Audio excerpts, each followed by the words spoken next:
Hello and welcome to Car and Bike. I am Seshan Vijay Raghavan and this right here is our long-term Skoda Kushaq, and it is time for this car to go back home and we will be surely missing it.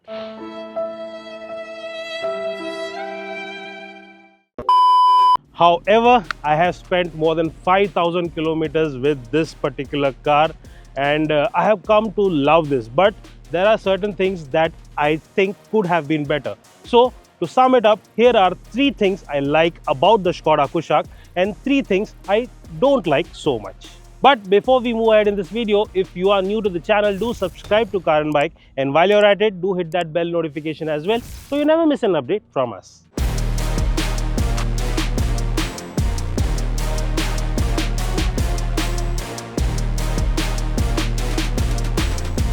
Number 1, the Skoda Kushaq is built on the MQB A0iron platform, which means it has a solid build quality.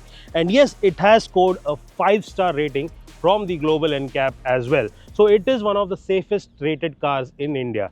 And then again, the proportions. I love the proportions of the car. It is compact enough, yet it offers you the proper right size for the Indian roads. And that has also allowed Skoda to liberate a lot of space inside the cabin and make it more ergonomically easier for everyone sitting inside the car. Number 2, the Skoda Kushaq is truly a driver's car, and you can feel that from the ergonomics itself. Now you see, seat cushioning is nice, supports are nice, both the under thigh and the bolster. You get central armrest as well as a door armrest, so your hands are well positioned, and the steering too can be adjustable for both height and reach, and that makes for a perfect setup. You can get your perfect setup.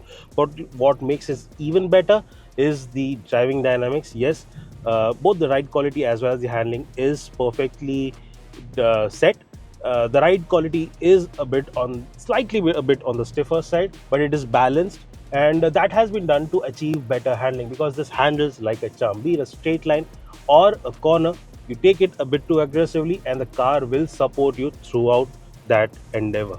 And number 3, this gets both the 1.5 liter TSI and the 1 liter TSI engine option. This of course is the more powerful 1.5 liter TSI, and both these engines are certainly a gem.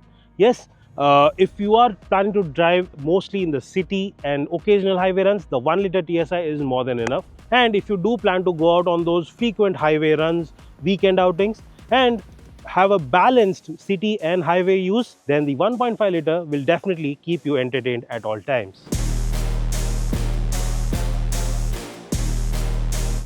Now let's come to some of the not so good parts. Well, number 1, the Kushaq is loaded with some good creature comforts and tech. However, some of them feel a bit, for the lack of better words, subpar.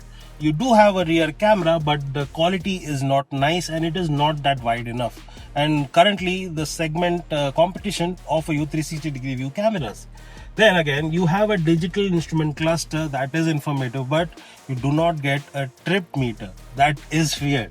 Then again, you get ventilated seats for the driver and co-driver, but the ventilation function is not very great. It doesn't cool that enough. After a point, you don't even feel like the system is on.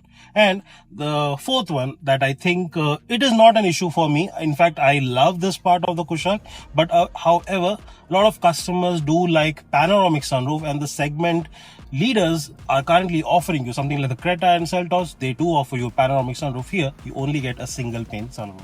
Number 2, with the 1.5 liter option, Skoda continues to offer the DSG gearbox, which is something that we have come to love. However, you no longer get the manual option. Yes, earlier the car went through a recent update and Skoda removed the manual gearbox from the 1.5 liter option completely. So if you are an enthusiast who is looking for a manual gearbox, that is not available with the 1.5.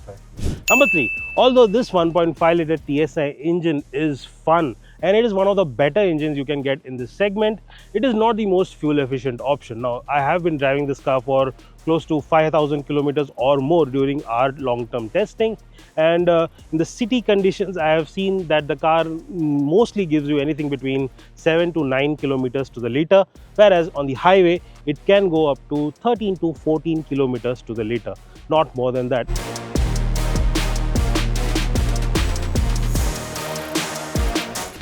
So yes, those were some of the pros and cons I felt regarding the Skoda Kushaq during my long-term testing.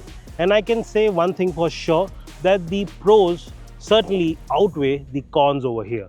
And if you are looking for a fun driver's car, then the Skoda Kushaq should most definitely be part of your consideration. So if you like this video and agree with our opinion, then do give it a thumbs up and share it with your fellow enthusiasts. And for more such videos, keep following Car and Bike.